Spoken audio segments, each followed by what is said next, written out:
오늘 우리에게 주시는 하나님의 말씀은 마태복음 25장 24절에서 30절까지의 말씀입니다. 마태복음 25장 24절에서 30절까지의 말씀입니다. 제가 가진 성경책 신약성경 43쪽에 있습니다. 봉독하겠습니다. 한 달란트 받았던 자는 와서 이르되 주인이여 당신은 굳은 사람이라 심지 않은 데서 거두고 해치지 않은 데서 모으는 줄을 내가 알았으므로 두려워하여 나가서 당신의 달란트를 땅에 감추어 두었었나이다. 보소서 당신의 것을 가지셨나이다. 그 주인이 대답하여 이르되 악하고 게으른 종아 나는 심지 않은 데서 거두고 해치지 않은 데서 모으는 줄로 내가 알았느냐.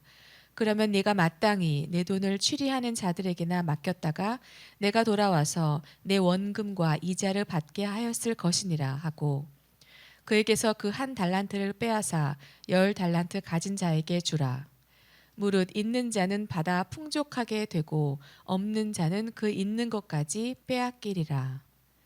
이 무익한 종을 바깥 어두운 데로 내쫓으라. 거기서 슬피 울며 이를 갈리라 하니라. 아멘. 아멘. 말씀의 제목을 함께 읽습니다. 시작. 믿음의 결산으로 축복의 새해를. 한 번 더 합니다. 믿음의 결산으로 축복의 새해를. 2025년 한 해 동안에 우리를 지켜주시고 또 은혜를 베푸신 하나님께 영광과 감사를 올려드립니다. 또 힘들고 어려운 삶의 현장에서도 믿음을 지키시고 또 헌신하며 함께 해주신 우리 모든 성도들께 감사를 드립니다. 여러분의 가정과 삶에 하나님의 은혜와 축복이 가득하길 주님으로 축원합니다. 옆 사람에게 인사합니다. 한 해 수고하셨습니다. 다시 한번 다정하게 한 해 마지막 주일인데 한 해 수고하셨습니다. 1888년 어느 날 프랑스에 큰 사건이 하나 생겼습니다. 기사에 보면 이렇게 써 있었습니다. 다이너마이트의 발명자 알프레드 노벨 사망하다라는 부고 기사가 실렸던 것이죠. 또 다른 신문에는 죽음의 상인 죽다. 이 알프레드 노벨의 죽음을 놓고 죽음의 상인, 다이너마이트를 개발해서 돈을 벌었을지 모르겠지만 그로 인해서 너무 많은 사람이 죽었다라고 하는 그런 부고가 실렸습니다. 근데 정작 죽음으로 알려진 노벨은 그날 아침에 자기 서재에서 그 신문을 받아 보면서 커피를 마시면서 그 신문을 보고 있었다는 것입니다. 이건 실화입니다. 그러니까 결국에는 오보였던 것이죠. 알고 보니 알프레드 노벨이 사망한 게 아니고 노벨의 형이 그날 죽었던 거예요. 어쨌든 노벨의 사망 뉴스는 해프닝으로 끝났죠. 그런데 그 기사를 읽어본 노벨은 그것을 그냥 해프닝으로 지나갈 수가 없었다고 합니다. 왜냐하면 자신의 삶에 대하여 자신의 죽음을 맞이한 각 신문사들이 내놓은 기사들의 충격을 받았기 때문에 그렇습니다. 그 기사들의 내용은 대부분 다이너마이트를 발명해서 수많은 사람을 죽인 대가로 백만장자가 된 사람이라는 평입니다. 그다음에 두 번째로는 평생 결혼하지 않고 괴팍하고 우울증을 평생 앓다가 다른 사람들을 죽일 궁리만 했던 사람, 이렇게 기사가 실렸던 것을 보고 이 노벨은 내 삶이 도대체 어떻게 되었기에 내가 인생을 어떻게 살았기에 내 죽음의 마지막 그 결론을 세상 사람들은 이렇게 맺을까 하고 그는 자기 인생을 돌아보는 계기가 되었습니다. 그날부로 노벨은 자신이 써서 두었던 유언장을 다시 꺼내서 고쳐 쓰기 시작했습니다. 평생 결혼도 하지 않고 돈만 벌었던 그의 유언장에 당시 하나로 1850억의 유산이 있었습니다. 1888년에 1850억이면 지금 얼마나 되는 건지 잘 모르겠지만 그 유산을 자신의 형제들과 친척들에게 나누어 준다고 썼던 유언장을 다시 고쳤습니다. 그리고 이렇게 썼습니다. 나의 전 재산은 유언 집행인에 의해 안정적으로 투자되고 거기서 나오는 모든 이자는 매년 인류의 복리를 위하여 가장 큰 공헌한 사람에게 상금으로 분배한다. 나의 운영자가 실패했을지라도 모든 원금 또한 이 세상을 위하여 살아간 사람들에게 분배한다. 이렇게 고쳐 썼습니다. 그리고 1896년에 10월 10일 그가 사망하자 그의 유언대로 노벨 재단이 세워졌고 우리가 다 아는 노벨상이 탄생하게 된 것입니다. 이제 노벨이란 이름은 더 이상 죽음의 무기를 다이너마이트를 연상케 하는 이름이 아니라 그 짧은 한순간 자기 인생을 돌아봄으로써 내렸던 결단, 그 결단의 이름이 후대에 남게 되었습니다. 온 인류의 번영을 위해 가장 영예로운 결단을 한 사람. 어떻게 보면 너무 험할 수도 있지만 이만큼 마지막 시간 결단이 굉장히 중요합니다. 여러분 호스피스 병동을 가면 평생 예수를 안 믿고 예수도 모르던 사람들이 죽음을 앞에다 두고 가서 기도해주면 그렇게 눈물을 흘리며 아멘합니다. 근데 어떤 사람들이 나한테 이런 걸 물었어요. 평생 예수도 안 믿고 저렇게 마지막에 잠깐 예수를 믿어도 천국을 가나요? 대답은 뭘까요? 천국에 갑니다. 마지막이 진실해야 됩니다. 태어날 때부터 지금까지 예수를 믿는다고 살고 있지만 안 믿는 사람과 다를 바 없는 모습으로 살아가는 것, 하나님을 망령되이 일컫는 모습과 다를 것이 없기 때문에 오히려 하나님 부르는 그 자리에 진실함의 고백이 중요하겠죠. 오늘은 성년주일이라고 합니다. 성년주일이 왜 있을까요? 마지막 주일이란 뜻이죠. 여기에는 한 해의 마지막 주일 예배를 무의미하게 보내서는 안 된다. 한 해의 마지막 주일 예배를 의미 없이 보내서는 절대로 안 된다라는 의미의 예배입니다. 지난 시간들을 돌릴 수는 없습니다. 그러나 하나님 앞에 여러분 스스로를 돌아보며 노벨과 같은 아름다운 결산을 해서 2025년 마지막 주일이 여러분에게 복이 되었으면 좋겠습니다. 오늘 우리들이 읽은 본문의 말씀은 우리들이 익히 잘 알고 있지만 잘 모르고 있는 분들도 있기 때문에 사건의 전말을 설명을 좀 드립니다. 한 부자가 다른 나라에 오랫동안 출타를 하게 되었습니다. 출타를 하기 전에 그 집에 믿을 만한 종들 3명에게 내가 가면 얼마나 시간이 걸릴지 모르니 너희들이 내가 지금부터 나누어지는 이 재산을 가지고 열심히 살아서 나를 유익해 해라 하며 당부를 합니다. 그래서 한 종에게는 금 5달란트, 한 종에게는 금 2달란트, 그리고 마지막 한 사람에게는 금 1달란트 재산을 나누어 주어 관리하도록 맡기고 떠났습니다. 주인이 떠나자 금 5달란트와 금 2달란트를 받은 종은 바로 가서 장사를 시작했고 1달란트 받은 종은 땅을 파고 감추어 두었습니다. 오랜 시간이 지나 주인이 돌아왔습니다. 그리고 3명의 종들을 불러 주인과 마지막 결산을 합니다. 5달란트 받은 사람, 2달란트 받은 사람은 5달란트와 2달란트 배가를 남겨서 주인에게 가져왔습니다. 그러나 1달란트를 받은 종은 주인에게 받았던 1달란트를 땅에 묻어 두었다가 그대로 주인에게 가져왔습니다.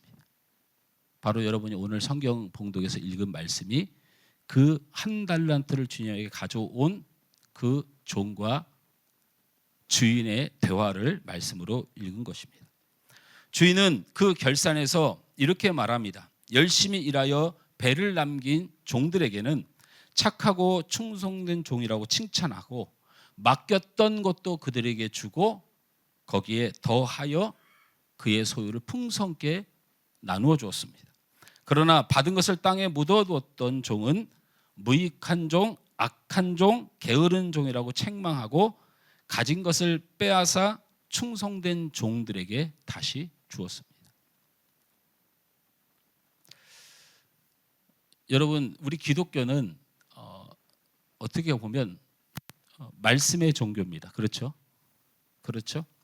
제가 어느 그 방송을 보다가 우연치 않게 타로점 앞에 연예인들이 앉아 있고 타로점을 보는 방송이 무슨 뭐 타로 방송은 아닌데 하여튼 그런 데를 들린 그런 방송을 보게 됐어요. 이렇게 보니까 저는 한 번도 타로를 뭐가 뭔지 모르겠지만 어쨌든 이렇게 카드를 반달형으로 이렇게 구벼 놓고 거기서 카드를 위로 뽑는 것도 있고 아래로 뽑는 것도 있고 막 그렇더라고요. 그런데 어쨌든 아래로 무슨 카드 하나 딱 뽑아서 딱 올렸는데 제가 그 그림은 정확히 기억을 합니다. 그래서 제가 그 카드를 찾아봤는데 실제로 그 카드가 타로 카드에 있더라고요.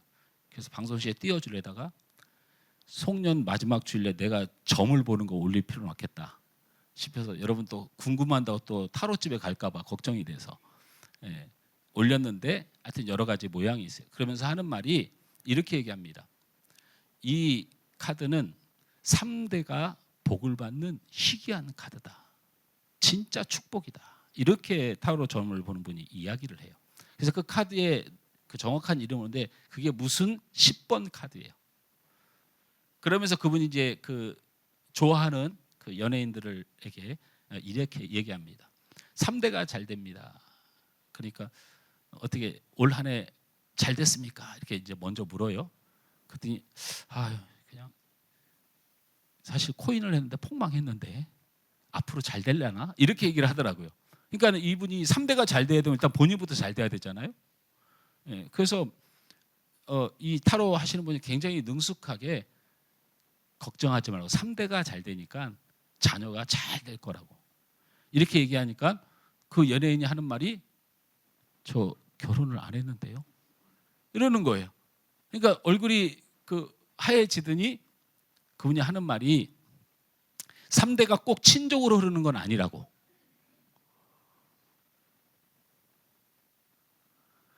가관이다 정해놓은 거예요. 사람이 좋아하는 것을 목표로 해놓고 모든 점괘를 갖다 맞추는 진짜 두리뭉실한 복이더라. 여러분, 세상의 이방 종교를 제가 오늘 특별히 적대시하고 싶은 생각은 없습니다. 근데 이방 종교의 핵심이 있습니다. 내가 잘 되면 복이다. 이건 변함없는 이방 종교의 진리입니다. 우리 기독교인들이 왜 힘듭니까? 기독교는 하나님이 잘 되는 것이 복이다. 하나님의 영광이 돌려지는 것이 복이다. 하나님이 기뻐하시는 것이 복이다. 전능하신 하나님을 높여드림으로 우리가 복을 받는다. 이런 종교를 믿기가 무지하게 어렵습니다. 우리 사람은 그런 신을 내게 두려고 하지 않기 때문에 그렇습니다. 오늘 성경에서 진리를 말했는데 한 번도 우리가 귀담아 듣지 못한 말이 있습니다. 주인이 말했습니다. 주인에게 착하고 충성된 종은 그가 노력한 것을 넘어 더 풍성한 축복을 받거니와 주인 앞에 게으르고 악한 종은 있는 것을 빼서 그 충성한 자에게 주리라고 하는 너무나도 불공평하고 잔인한 말씀 같습니다. 그런데 우린 천국과 지옥의 논리가 이 이야기입니다. 하나님을 믿고 하나님 안에 믿음의 아름다운 삶을 살아가는 사람은 천국에 가되 하나님을 위하지 않고 하나님을 믿지 않는 사람은 지옥에 가는 원칙은 세상 이방 종교에서도 본을 따서 말하는 것입니다. 불교도 말합니다. 천주교도 말합니다. 이슬람도 말합니다. 다 말합니다. 그런데 그 땅이 있다고 그 나라가 있다고 믿는 종교는 기독교밖에 없습니다. 다른 종교는 다 립서비스입니다. 왜? 내 행복을 위하여 천국이 필요하다는 이야기를 하는 거니까. 하나님 앞에 믿음으로 사는 사람에 대한 보상이 아니고 내가 죽어서도 잘 살고 싶고 죽어서도 내 소원을 이루고 싶은 이야기의 천국을 말하니까. 오늘 무슨 일이 있었는지 모르겠지만 너무 어마어마한 선언을 하신 거예요. 우리는 오늘 본문에서 눈여겨봐야 될 마음의 불편함을 해결해야 됩니다. 5달란트, 2달란트 받은 자의 결산이 과할 정도로 큰 축복이다. 그러나 1달란트 받은 자의 결산이 너무 가혹한 심판이다 라는 것입니다. 1달란트 받은 자가 탕진한 것도 아니고 주인의 원금을 그대로 돌려줬다면 이 세상의 계산법으로 보면 이렇게 가혹한 처벌을 받을 만한가? 처벌이 뭡니까? 있는 것을 빼앗아 부한 자에게 주어버리고 어두운 곳에 내어 쫓기는 심판을 받았다는 겁니다. 이 정도로 받을 정도로 1달란트를 가진 자의 죄가 그렇게 큰 것인가에 대한 고민, 그것이 오늘 우리들의 고민이 되어야 됩니다. 제가 어렸을 때부터 이 탕자의 이 달란트의 비유만 들으면 늘 마음속 한쪽 구석에 저 구석에 1달란트 받은 사람이 갔다가 지 마음대로 쓴 것도 아니고 사기를 친 것도 아니고 어디 가서 흥랑망탕한 탕자와 같은 삶을 산 것도 아닌데 보니까 주인을 무서워해서 이 재산을 손실시키기와 그래도 잘 보존하고 있었던데 이게 무슨 큰 죄라고 지옥에 가나? 이런 의문이 가득했고, 여러분 그렇지 않습니까? 이 정도의 사람이 지옥 갈 정도의 믿음이라고 본다면 우리는 다 지옥 가죠. 하나님이 맡기신 거 다 내 것이라고 하나님 앞에 동냥하듯이 하니까 우리 어떻게 천국 가겠습니까? 천국은 목사가 보내주는 게 아니에요. 하나님이 여러분의 인생 심판할 때에. 그래서 이번 주에 마지막 송년주일 마지막 주일에 하나님 앞에 이 말씀을 잘 해석하면 저는 여러분에게 큰 축복이 있을 줄 믿습니다. 묶였던 사실이 마음에서 사라져야 되고 내가 무엇을 붙들면 되겠구나라는 진리를 깨닫게 된다는 것이죠. 하나님의 말씀은 심판을 위하여 믿는 사람에게 주어지는 것이 아니고 그의 길을 바르게 하기 위하여 하나님 주신 축복인 줄 믿으시기 위해 축원합니다. 첫 번째로 이 1달란트의 종이 어떤 모습이 심판받을 죄였던가라는 것입니다.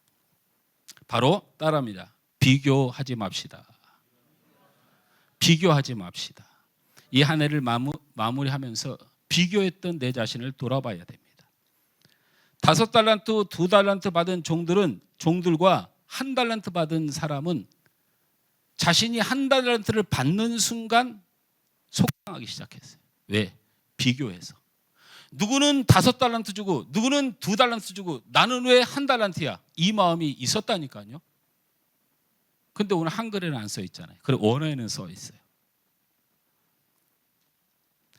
저 사람에게 왜 5달란트를 줘? 저 사람에게 왜 2달란트를 줘? 그럼 난 왜 1달란트만 주는 거야? 라는 마음이 들어있었다는 거예요. 마태복음 25장 24절 말씀을 우리 함께 읽습니다. 시작. 1달란트 받았던 자는 와서 이르되 주인이여 당신은 굳은 사람이라 심지 않은 데서 거두고 해치지 않은 데서 모으는 줄을 내가 알았으므로. 1달란트 받은 종이 주인과 결산합니다. 땅에 묻어두었던 1달란트 그대로 들고 와서 이렇게 고백합니다. 주인이여 당신은 굳은 사람이라. 굳은 사람이라는 헬라어가 스콜레로스라는 단어입니다. 이 해석이 매서운, 강팍한, 완악한, 냉혹한, 인색한, 구두쇠, 이런 사람들에게 쓰는 단어입니다. 자신의 주인에게 1달란트 맡긴 그 종이 그것을 다시 돌려주면서 당신은 아주 나쁜 사람이다. 왜? 왜 갑자기 이런 마음이 들었을까요? 비교했기 때문에 그렇습니다. 5달란트 받은 사람, 2달란트 받은 사람을 보고 1달란트 받은 사람이 감사하지 않고 비교했어요. 그러니 주인이 아주 나쁜 사람이다 생각했다는 거예요. 잘 들어보십시오. 여러분, 하나님을 아주 나쁜 사람 만들지 마세요. 여러분, 1달란트가 얼마쯤 될 것 같습니까? 제가 맞추면 내년 첫 해에 여러분과 식사를 하겠습니다. 맛있는 걸 사드리겠습니다. 한 달란트가 얼마 정도 될 것 같습니까? 계산해 드리겠습니다. 한 달란트는 6천 데나리온입니다. 6천 데나리온. 한 데나리온이 한 사람의 노동자의 품값입니다. 한 데나리온이. 그러면 이 품값이 한 달란트가 6천 데나리온이니까 한 데나리온이 한 날의 품삯이니까 6천일의 품삯이고요. 사람이 1년에 한 260일 정도를 일한답니다. 그러니까 260일을 일한다 칠 때 몇 년치 품삯이냐면 23년치 품삯입니다. 23년치. 이것을 대충 제가 그냥 어림잡아 계산해 보니까 10억입니다. 다시 묻습니다. 보잘것없는 종에게 주인이 10억을 맡기는 거 인색한 주인입니까? 강팍한 주인입니까? 나쁜 주인입니까? 그렇지 않다는 거예요.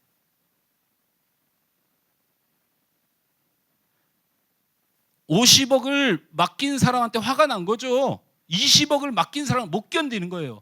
주인이 자기를 사랑해서 베풀어준 10억, 그 작지 않은 돈에 감사가 없는 거예요.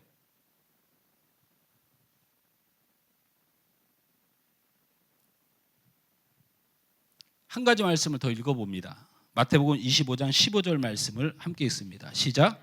각각 그 재능대로 한 사람에게는 금 5달란트를, 한 사람에게는 2달란트를, 한 사람에게는 1달란트를 주고 떠났더니. 이 종이 모르는 한 가지 비밀이 여기 숨겨져 있습니다. 여러분, 1달란트 맡겨주면 능력 없고 무시하는 겁니까? 기독교 안에, 하나님 안에 그런 게 사실 존재합니까? 여쭤보겠습니다. 화장실 청소하면 값어치가 없는 사람입니까? 교회에서? 그런 식으로 우리는 사명을 받고 달란트를 받습니까? 아니죠. 세상에서는 화장실 청소한 사람 우습게 볼지 모르지만 교회에서는 가장 낮은 자리에 섬기는 사람이 하나님이 가장 충성되게 여기는 사람 아니겠습니까? 그러면 가장 적게 맡겼다는 것을 세상적 개념으로는 사람들이 자신을 무시한다고 느낄 수 있지만 우리 하나님 안에서 가장 어렵고 힘든 일을 맡겼다는 것은 그 사람을 가장 믿는다는 뜻입니다. 오늘 우리 재직 임명을 하고 직분자 임명을 합니다. 임명받아서 일합니다. 저희 교회는 그렇게 생각하시는 분들이 있을 수도 있어요. 왜 목사님 마음대로 결정해? 뭘 목사님 마음대로 결정해요? 교회에서 그거 맡겼다고 대단히 칭찬받거나 대단히 만족을 누리거나 대단히 지원을 받거나 그런 일을 교회에서 맡기지가 않아요. 다 힘든 일입니다. 고생하는 일입니다.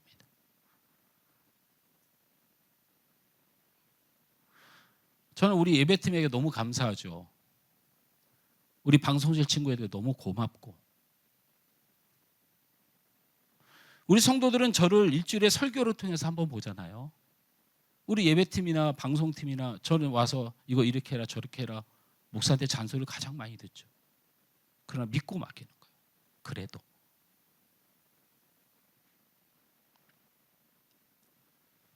사랑하는 성도 여러분, 하나님 앞에 내 삶에 대하여 내 가진 것에 대하여 내 역량에 대하여 비교하며 살지 않는 여러분들에게 주는 축원합니다. 우리 인간은 10억을 가져도 만족 못하는 1달란트 가진 사람과 같습니다. 10억이 큰 돈인데 왜 감사하지 못합니까? 비교하니까 그렇습니다. 빌립보서 4장 12절 말씀을 함께 우리의 마음이 되었으면 좋겠다라는 마음으로 읽었으면 좋겠습니다. 시작. 나는 비천에 처할 줄도 알고 풍부에 처할 줄도 알아 모든 일 곧 배부름과 배고픔과 풍부와 궁핍에도 처할 줄 아는 일체의 비결을 배웠노라. 아멘. 가난한 걸 못 견디고 풍부한 것만 견디는 게 사람이고 높은 곳을 좋아하고 낮은 곳은 못 견디는 게 우리 사람입니다. 근데 바울 사도는 그 높은 곳에 있다가 가장 가난한 데 갔을 때 우리 주님 안에 내게 주신 나를 충성되게 여겨주시고 나를 사용하여 주시고 내게 은혜를 베푸신 주님으로 인하여 내 삶이 많은 것을 가졌을 때나 못 가졌을 때나 나는 평안할 수 있었다고 오늘 고백하는 거예요. 저는 이런 마음이 우리 안에 있기를 주님으로 축원합니다. 축원합니다. 제가 오래간만에 성수동을 다녀왔습니다. 우리 사모랑 같이 갔는데 성수동에 들어서자마자 우리 사모가 이러기 시작합니다. 이거 뭐야? 이건 뭐야? 계속 운전을 하고 갑니다. 사거리를 돌 때마다 우와 이런 건물이 생겼어? 우와 우리 그러면서 하는 말이 아이고 우리가 살 때는 엉망진창이더니 우리가 이사 가니까 이렇게 좋아졌네? 이러는 거예요. 머릿속에 순간적으로 이 생각이 들었습니다. 사건이 하나가 있습니다. 성송에 살고 있는데 지금처럼 그게 팍 뜨지는 않았지만 그게 불과 한 10년 전, 7, 8년 전 얘기를 하는 거예요. 뜨지는 않았지만 갑자기 어느 날 아파트 값은 안 오르는데 전세값이 막 오르는 거예요. 그러더니 아파트 값하고 전세값이 거의 차이가 안 날 정도가 되었어요. 돈 있는 사람들에게는 아파트 값이 안 올라서 별로 영향이 없겠지만 우리 같이 돈 없는 사람이 전세가가 집값까지 올라가니까 죽을 것 같은 거예요.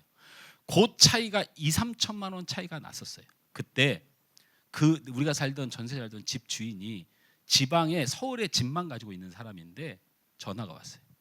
이보세요. 우리가 지방 살면서 10몇 년 동안 서울 올라가지도 않습니다. 그 집 당신들 사셔? 그냥 전세값 오른 만큼만 내고 집을 사라고 그랬어. 기억하죠? 제가 뭐라고 얘기할게요? 얼씨구나 했을까요? 제가 이렇게 얘기했어요.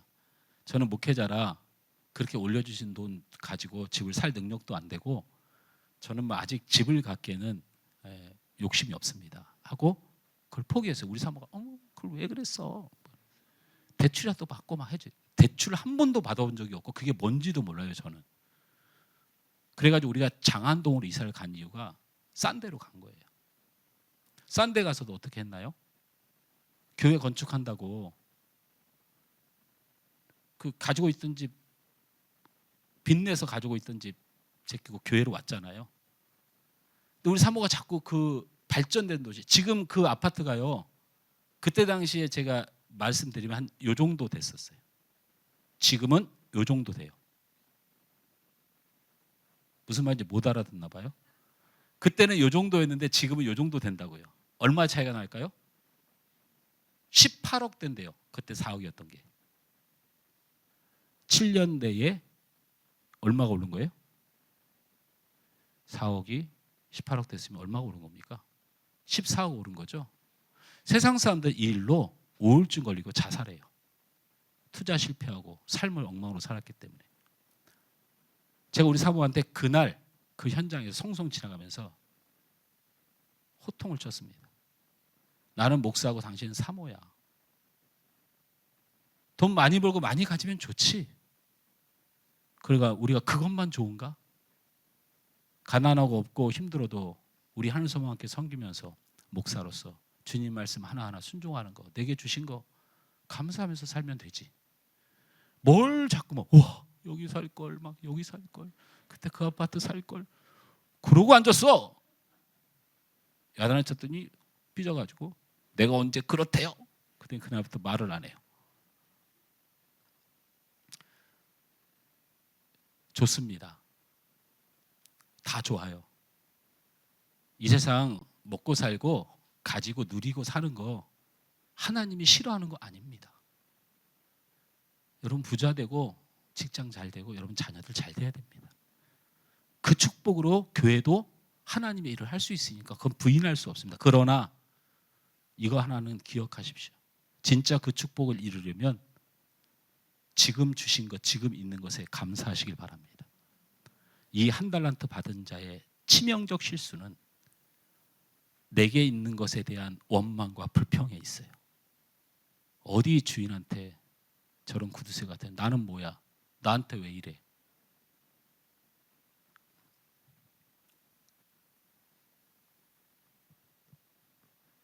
비교가 왜 하나님 앞에 무서운 심판이 됩니까? 한 달란트 받은 자는 비교함으로 주인을 향한 마음이 변했다는 거예요. 굳은 사람으로 보았고 인색한 사람, 냉혹한 사람, 완악한 사람, 강팍한 사람이라는 단어를 사용했습니다. 우리 인생을 감사하지 못하고 비교하면 우리 주인 대신 하나님을 향하는 우리의 마음이 거짓이 됩니다. 내 인생이 원망이 되고 내 가진 것이 원망이 되고 내 삶이 원망이 되는데 내 삶을 이루어주신 분을 여러분 찬양할 수 있습니까? 안 되잖아요. 이건 솔직히 안 되잖아요. 이게 되게 어려운 문제입니다. 그런데 성령 안에서 그 하나님을 진정으로 나의 하나님을 믿는 사람은 내 자녀가 좀 힘들어도 내 삶이 힘들어도 일체의 비결 바울의 고백처럼 감사함을 잃지 않는 것입니다. 오늘 성경은 바로 그러한 자를 축복하겠다고 약속하셨으니 여러분 마음에 아름다운 결단이 있길 주님으로 축원합니다. 옆 사람과 축복합니다. 비교하지 맙시다. 비교하지 맙시다. 그냥 축복하세요. 비교하지 마십시다. 두 번째로 왜 이 사람은 심판을 받았을까? 이렇게 가혹한 심판이 그에게 있었을까? 마태복음 25장 25절 말씀을 함께 읽습니다. 시작. 두려워하여 나가서 당신의 달란트를 땅에 감추어 두었었나이다. 보소서 당신의 것을 가지셨나이다. 한 달란트 받은 종에 대하여 그의 나타나는 현상을 딱 하나를 기록했는데 두려워하였다라는 거죠. 여러분 두려워하면 심판받습니다. 그래서 여러분의 두려움과 싸워야 돼요.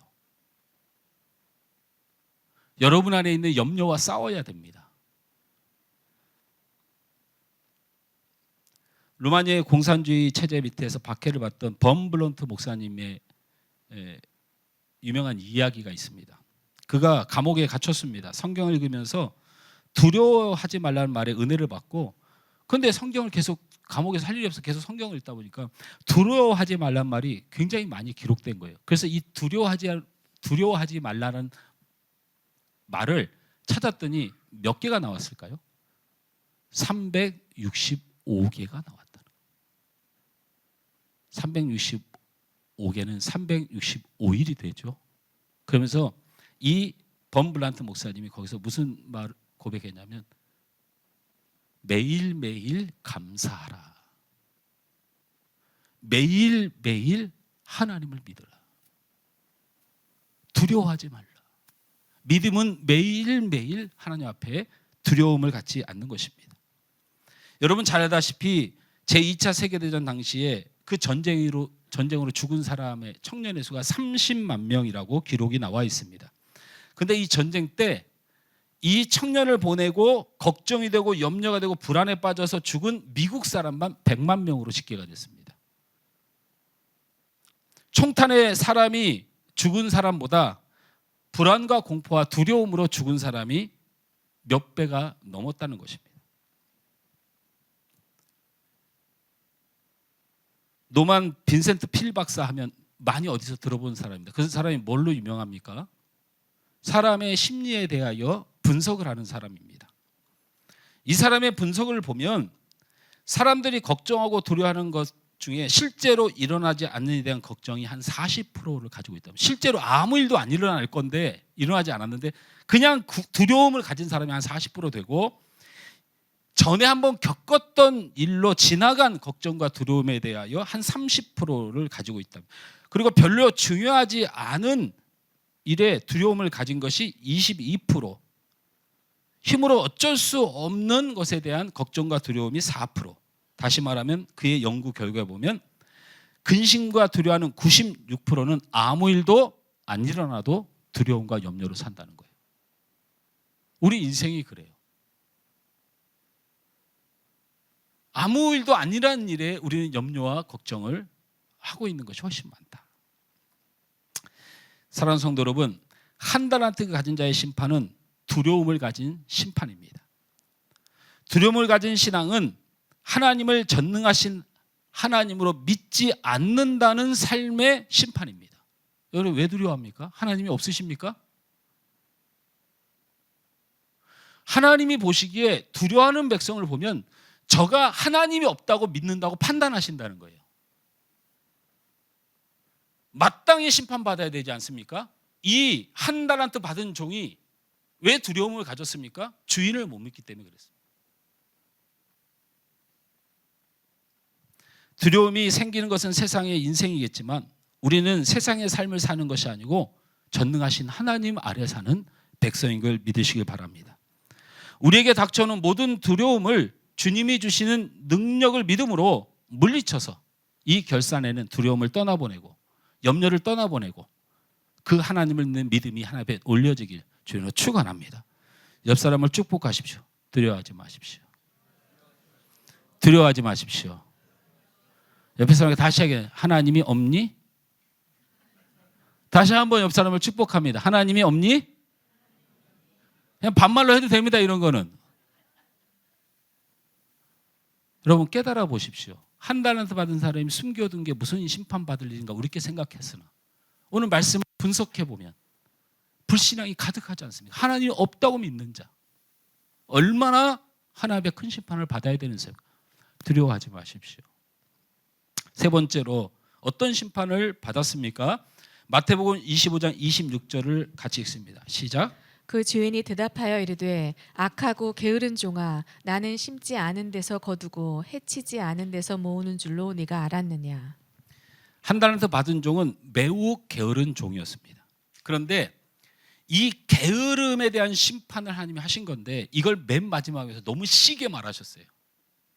이 게으름의 결과로 이 문맥상 보면 앞에 것과 연관된 심판이긴 하나 하나님이 가장 대노하신 것이 게으름에 대한 심판이었어요. 의외예요. 하나님을 좀 믿지 않는 두려움을 가진 심판이 가장 클 것도 같고 그리고 하나님이 그렇게 주신 주인이 준 10억에 대한 감사가 없는 나에게 베풀어 주신 그것을 감사하지 않고 비교하면서 하나님 왜 이래 하며 하나님을 업신여기는 죄가 굉장히 클 것 같은데 생각보다 게으른 죄에 대한 심판이 무서웠어요.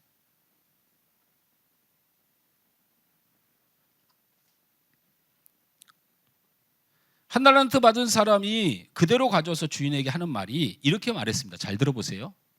심지도 않은 데서 거두고 해치지 않은 데서 모으는 줄 내가 알았으므로 두려워하여 나가서 당신의 달란트를 땅에 감추어 두었나이다. 보소서 당신의 것이니다. 이렇게 했단 말이에요. 믿음의 말 아닙니까? 해석해 볼까요? 하나님은 뭐든지 하실 수 있잖아요. 하나님 못 하시는 분이 없으시잖아요. 돈이 필요하시겠어요? 에이, 돈 안 필요해요. 하나님은 뭐 하나님이 돈 받아 일합니까? 그래서 나에게 맡겨준 거 나는 이것을 가지고 뭐 이걸 막 하다가 탕진할 필요가 없이 하나님 뭐 10억이 없습니까? 100억이 없습니까? 1000억이 없습니까? 하나님이 위대하신 하나님이라서 이 돈에 큰 의미가 없다고 생각해서 가져왔습니다. 이렇게 말했다고요.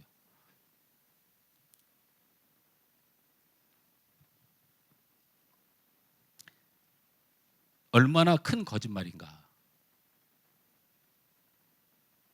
하나님이 능력이 있으면 우리는 아무것도 안 해도 됩니까?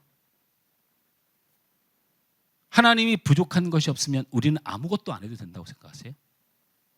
아닙니다. 잘 못할 수 있지만 최선을 다해야 됩니다. 전도요? 저는 전도의 열정이 무엇과 같냐면 구원의 열정과 같다고 생각해요.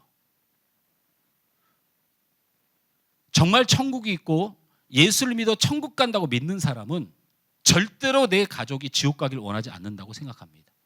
사랑하는 자녀 천국 보내세요. 사랑하는 부모님 천국 보내는 게 가장 중요합니다. 내 마음의 위로 차원에서 사람들 섬기지 마세요. 제가 인생 살면서 저에게 어떤 분이 얘기한 것 중에 그거 목사님 만족 아닙니까? 이 말이 너무 충격적이었어요. 저는 평생 다른 사람을 위해서 살고자 했는데 그 사람이 저에게 그런 말을 하는 거예요. 그거 목사님 위로 아닙니까? 여러분 위로 삼지 마세요.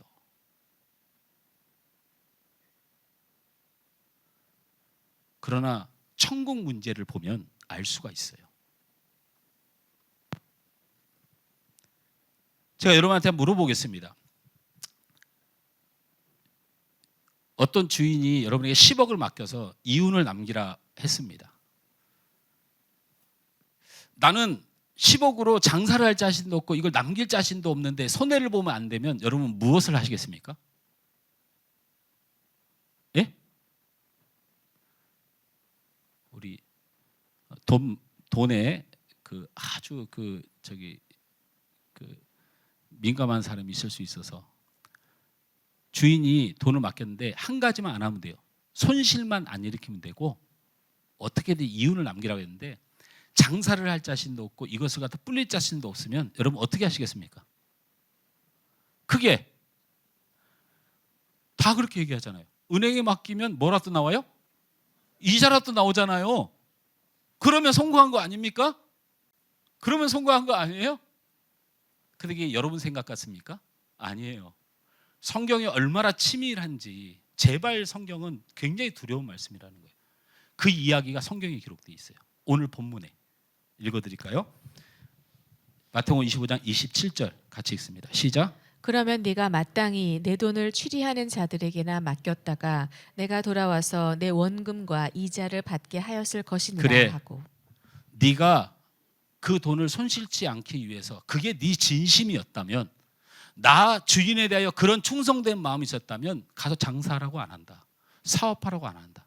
취리하는 자, 돈을 운영하는 자에게 맡겨서 그 이자라 또 주인에게 최소한의 생각까지는 했을 것이다. 얼마나 하나님 무서운 하나님입니까? 핑계?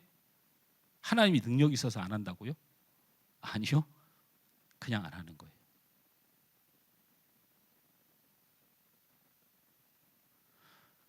하나님이 이 한 달란트 종을 보고 뭘 보셨냐면 잘하라는 거 아닙니다.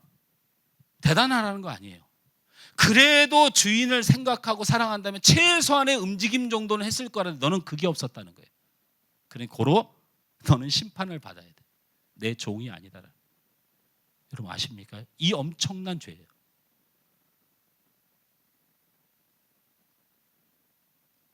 여러분 할 수 있는데 안 했던 일들 회개하시길 바랍니다. 그게 삶이든 신앙이든. 여러분 부모에게 효도할 수 있었는데 안 했던 거 회개하세요. 여러분 그거 하나님의 나라입니다. 교회만 하나님의 나라입니까? 아닙니다. 내 자녀를 진정으로 내 욕심이 아닌 사랑과 따뜻함으로 대하지 못 할 수 있었던 거 안 했던 거 회개하시는 이 마지막 주가 돼야 돼요. 할렐루야. 알 수 있었는데 알지 못한 상태도 회개하셔야 돼요. 공부하는 친구들 죄송하지만 공부를 열심히 하면 아는 사람이 됩니다. 그런데 게을러서 모르는 사람이 되면 하나님이 여러분을 이 땅에 내신 후에 하나님께서 사용하심 앞에 여러분이 게으른 겁니다.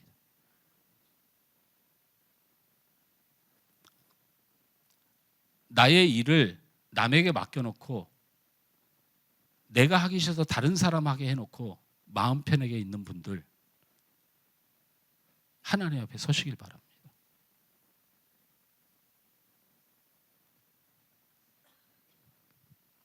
지금 할 일을 내일로 미룬 우리도 회개해야 됩니다.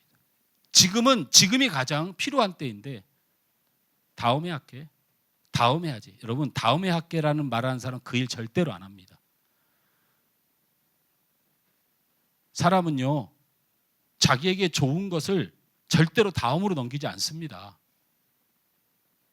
그 욕심이 그래요. 근데 하나님이 원하시는 일이 내게 좋은 게 없으니까 바로 못하는 거예요. 이것도 회개해야 됩니다. 사랑하는 성도 여러분 게으르지 말아야 됩니다. 한 달란트 받은 종은 그렇게 게을렀더니 그 결과가 다 빼앗기고 있는 것마저도 다 빼앗깁니다. 바깥 어운대에 쫓겨나 슬피 울며 이를 가리라 했습니다. 하나님 앞에 우리의 삶의 게으름, 신앙의 게으름을 회개하는 시간 되길 주님으로 축원합니다. 옆 사람을 축복합니다. 게으르지 맙시다. 크게 하세요. 게으르지 맙시다. 열심히 합시다. 말씀을 맺습니다. 우리의 삶에 도덕을 배운 것처럼 생각하시는 분들, 오늘 이 설교로 도덕적 가치를 생각하시는 분들, 또 한 달란트 받은 사람이 돌을 버린 것도 아니고 훔친 것도 아니고 탕진한 것도 아니고 그래도 갖고 있다 주인한테 돌려줬는데 이렇게 큰 심판을 받을까 생각해서 이 말씀을 우습게 넘겼던 여러분들, 이 한 달란트 받은 자의 삶에서 우리를 보셔야 됩니다. 비교하여 낙심하고 비교하여 교만하고 하나님 앞에 감사할 수는 없습니다. 성경에 두려워하지 말라는 당부가 365번 나옵니다. 우리의 인생 하나님이 계십니다. 365일 두려움을 이겨내는 여러분 되시길 주님으로 축원합니다. 게을렀던 삶, 게을렀던 신앙을 회복하시길 바랍니다. 여러분에게 하나님의 나라와 교회와 이 민족의 운명을 맡기신 분이 하나님입니다. 맡겨주신 직분에 충성하며 사시길 바랍니다. 세 가지 축복합니다. 옆 사람에 비교하지 맙시다. 비교하지 맙시다. 두려워하지 맙시다. 두려워하지 맙시다. 충성합시다. 이런 아름다운 결단이 노벨 같은 결단으로 하나님 앞에 들려져서 여러분의 인생에 놀라운 축복을 여는 2026년이 되시길 저는 축원합니다.